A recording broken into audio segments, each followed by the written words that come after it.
Bonjour à tous et bienvenue sur cette petite démonstration du module gestion de chantier.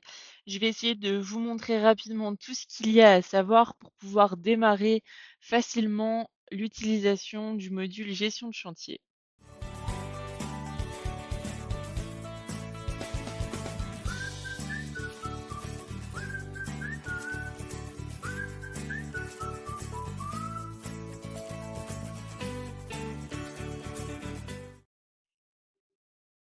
Une fois sur l'onglet chantier, plusieurs sous-onglets s'offrent à vous. Liste des chantiers, intervention Carnot, rapport par client, rapport par article.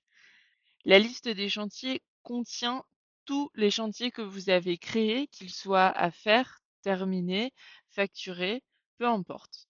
Vous pouvez les trier par type de chantier. Ce sont donc tous les types de chantiers que vous avez utilisés sur votre compte. Par statut, à faire, terminé, facturé, brouillon ou archivé. Vous pouvez également les trier par exploitation, par chauffeur, par matériel. Et bien sûr, comme toujours, vous avez accès aux dates pour filtrer les données que vous allez afficher. Une fois sur cette page, vous pouvez donc cliquer sur une tâche pour l'afficher. Vous avez à chaque fois le nom du type de chantier, le statut du chantier, le client chez lequel vous avez travaillé, le chauffeur, donc qui a réalisé l'intervention, le matériel en question ou les matériels parfois, les dates du chantier ou parfois pas de date si c'est un chantier à faire qui n'est pas encore programmé. Les articles, en passant votre souris dessus, vous avez accès à plus de détails et s'il y en a éventuellement des observations. En appuyant sur les 3 points au bout de la ligne, vous pouvez passer la tâche en terminé quand c'est une tâche à faire, consulter le chantier, générer le bon de chantier, le modifier, le dupliquer ou le supprimer. Ensuite, nous allons nous rendre sur Intervention Carnot. Intervention Carnot, qu'est-ce que c'est? C'est l'endroit où vous allez retrouver toutes les interventions qui ont été faites avec vos Carnotes et qui ne font pas encore l'objet d'une fiche de chantier. Encore une fois, vous avez accès à des filtres, le statut, l'exploitation, les matériels et les dates. Vous allez à chaque fois retrouver le nom du matériel que vous avez utilisé sur cette tâche, la date de cette tâche, le client et la surface sans chantier et le nombre de parcelles sans chantier. Ici, par exemple, nous allons retrouver des surfaces sans chantier ainsi que des parcelles sans chantier. Nous allons donc pouvoir utiliser, par exemple, celle-ci pour créer un chantier en appuyant sur ce bouton orange. Si, à l'inverse, ces interventions ne m'intéressaient pas, je peux cliquer sur le bouton ignorer pour ne plus qu'elles s'affichent dans la liste des interventions à associer la prochaine fois que j'y retournerai. Nous allons donc créer un chantier en sachant que si vous travaillez plusieurs fois chez le même client, vous pouvez sélectionner plusieurs chantiers et créer un chantier à partir de plusieurs interventions. Une fois que vous créez ce chantier, la première chose que vous allez devoir renseigner, c'est le type de chantier que vous avez réalisé. Du déchômage, du désherbage, de l'épandage, de la moisson, du semis ou tout autre type de chantier que vous choisirez de créer vous-même sur Carnot.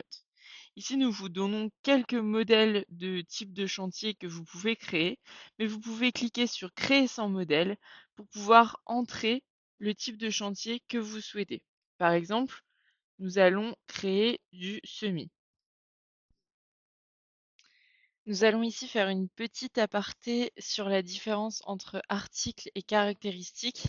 Les articles, c'est donc tout ce qui va directement impacter le prix sur votre facturation. Ça correspond donc à une ligne que vous auriez normalement sur votre facture qui se mesure comme la surface, le temps, la distance, les unités, un forfait, ce genre de choses. Les caractéristiques, c'est plutôt une donnée informative sur le chantier qui n'a pas d'impact direct sur le prix, mais qui apporte du détail essentiel pour votre suivi, comme le type de sol, la profondeur de semis, la matière épandue, etc. Revenons donc à notre création de chantier. Les articles par défaut. seront donc surface de semis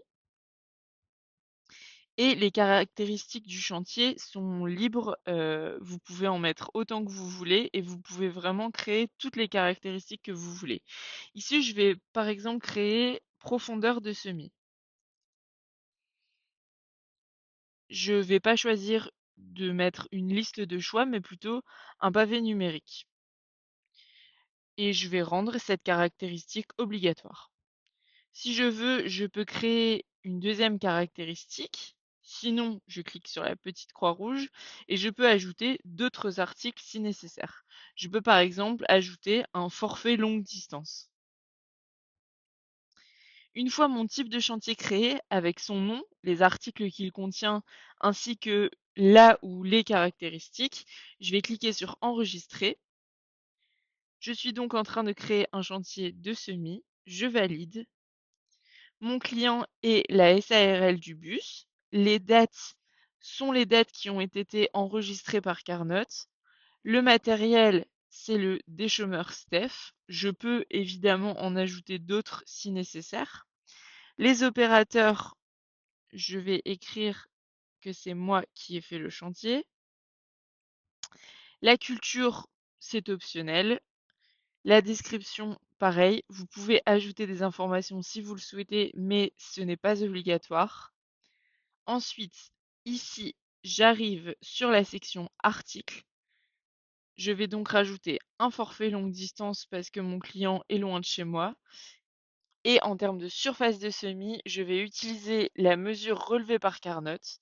Ici, comme vous le voyez, rien ne m'est proposé. J'ai un matériel non comptabilisé qui s'affiche en dessous de chacun de mes articles.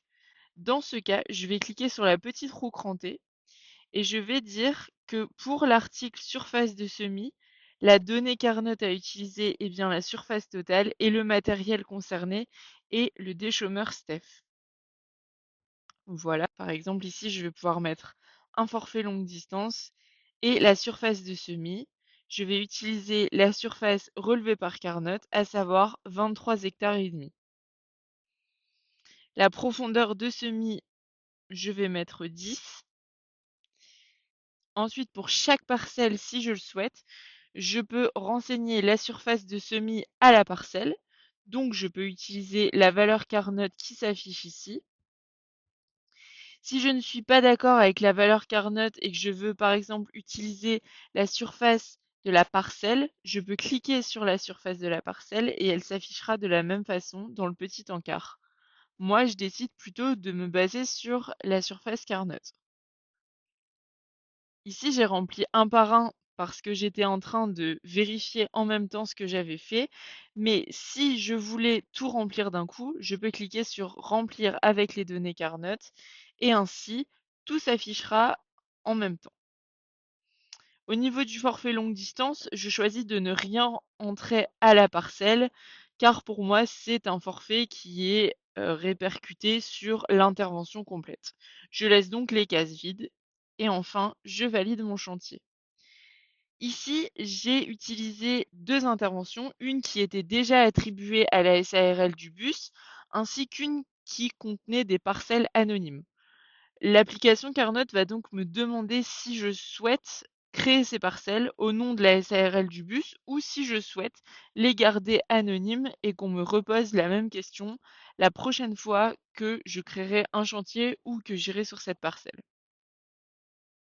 Je choisis de créer les parcelles. À partir de maintenant, sur mon application Carnot, toutes ces parcelles apparaîtront donc bien à la SARL du bus.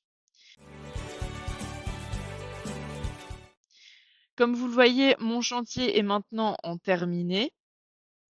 J'y retrouve bien toutes les informations que j'ai entrées ici. Je peux toujours le modifier si nécessaire. Je peux générer le bon de chantier pour afficher le PDF. Je peux donc choisir d'afficher le détail de la prestation par parcelle, d'afficher une cartographie avec le tracé des interventions, d'afficher une cartographie par parcelle, le fond de carte, plan, satellite ou relief, la couleur des tracés par défaut, par exploitation ou par matériel, et la couleur des parcelles par défaut, par exploitation, par culture ou par étiquette. Ici, je vais garder les paramètres de base, à savoir le fond de carte plan, les couleurs des tracés par défaut et la couleur des parcelles par défaut. Je clique sur générer et voilà, mon bon de chantier est créé. Je retrouve donc le cachet de mon entreprise, le nom du client, son adresse si elle a été renseignée depuis l'onglet Administration, la date du chantier, le type du chantier, la description, comme vous l'aviez vu, je n'en avais pas mis. Ensuite, les articles, forfait longue distance, surface de semis. Je retrouve les informations que j'avais entrées dans ma fiche de chantier. Ensuite, j'ai la liste des parcelles, la prestation. Ici, comme vous le voyez, le forfait, je n'en ai pas rentré à la parcelle. Les cases sont donc vides. Et au niveau de la surface, j'ai bien toutes les informations relevées par Carnot que j'avais ajoutées à ma fiche de chantier. Ensuite, en dernier vient ma caractéristique, la profondeur de semis. Et en dessous, une carte contenant mon intervention complète avec son début et sa fin. Et une carte de chaque parcelle pour pouvoir voir plus en détail la surface travaillée.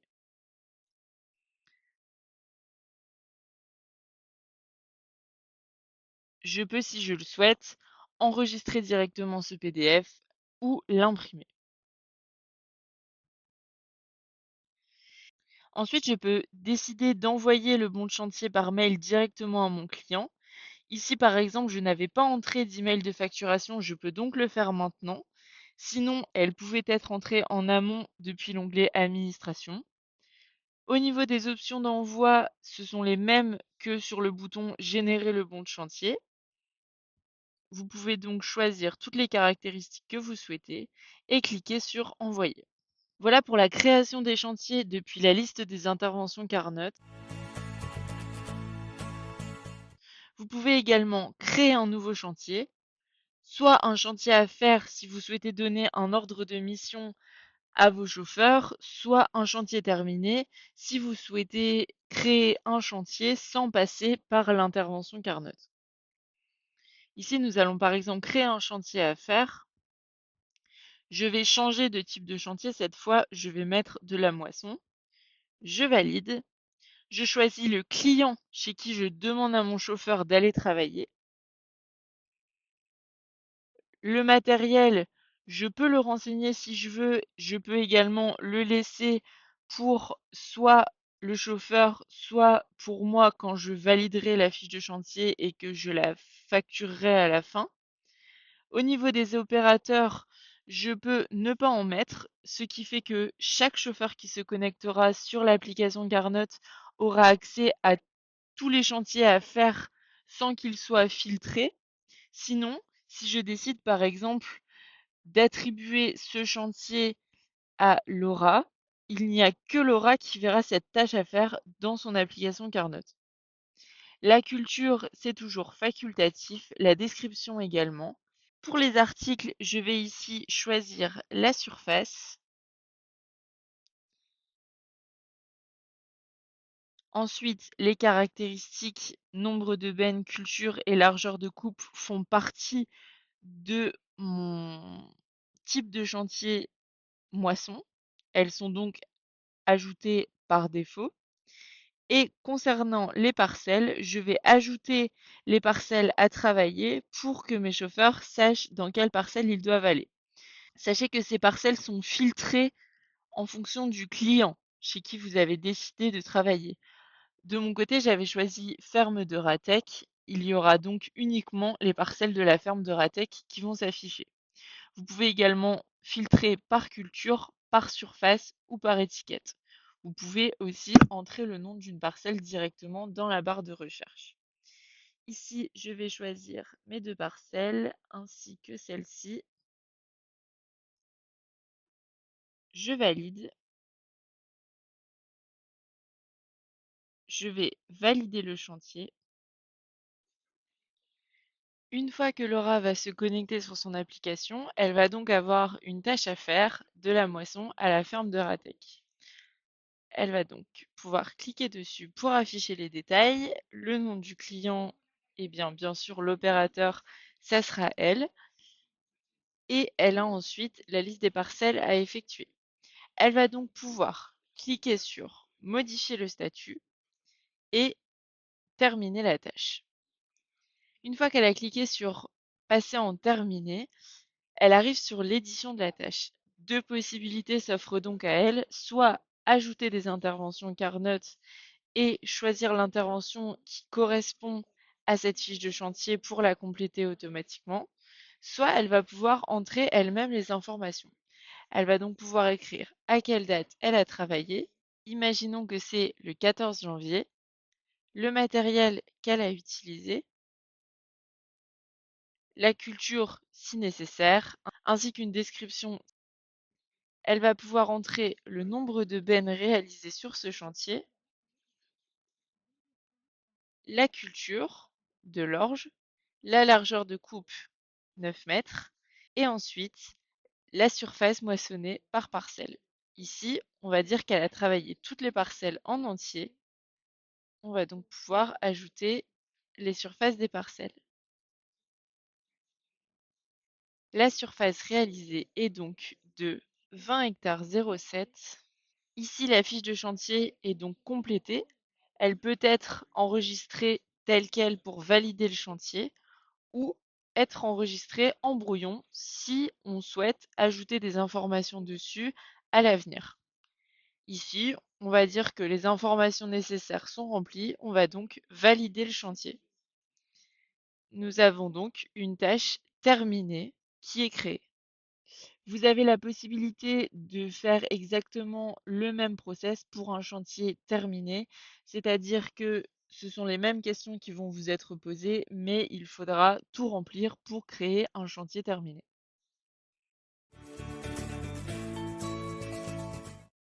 Il nous reste à voir deux onglets, l'onglet rapport par client ainsi que l'onglet rapport par article. Nous allons commencer par rapport par client. Une fois sur cet onglet, nous allons voir pour chaque client la répartition des chantiers par article. Par exemple ici, j'ai également la répartition des chantiers par statut. J'ai donc 11 chantiers qui ont été terminés à la ferme de Ratec, 4 qui ont été facturés et 3 qui restent à faire. J'ai ici les heures totales, la surface totale travaillée et en dessous un détail de chacun des articles. Le nombre de bennes par exemple. Et enfin, le rapport par article. Je suis par exemple sur l'article ben. J'ai réalisé donc 2 bennes à la ferme de Laura ETV et la répartition des chantiers par statut est assez simple, tout est terminé. En termes de quantité totale, j'ai donc 2 unités et donc 2 unités terminées à facturer. Je retrouve ici le détail des dates si nécessaire. Voilà pour cette petite démonstration du module gestion de chantier. Nous restons évidemment à votre disposition si vous avez plus de questions. N'hésitez pas à nous appeler, à nous envoyer un chat ou un mail. Nous nous ferons un plaisir de vous aider. À bientôt!